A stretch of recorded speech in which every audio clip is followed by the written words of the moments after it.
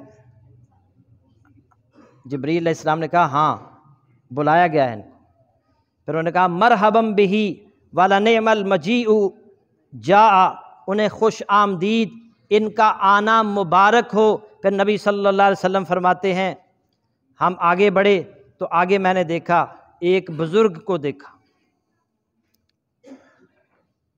جبریل علیہ السلام نے بتایا یہ آدم علیہ السلام ہیں، آپ کے باپ آدم علیہ السلام ہیں۔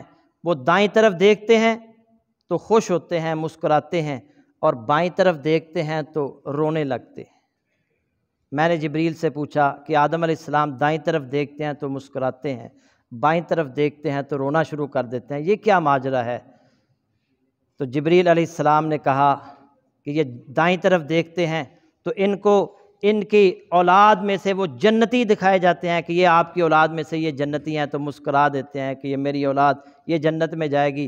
اور جب بائیں طرف دیکھتے ہیں تو ان کو ان کی اولاد میں سے وہ دکھائے جاتے ہیں جن کا ٹھکانہ جہنم ہے، تو وہ رونا شروع کر دیتے ہیں۔ مزید انشاءاللہ اگلے جمعے میں اس پر گفتگو ہوگی۔ اللہ سے دعا ہے کہ اللہ تعالیٰ جو سنایا ہے اس پر عمل کی توفیق عطا فرمائے۔ وآخر دعوانا ان الحمد للہ رب العالمین۔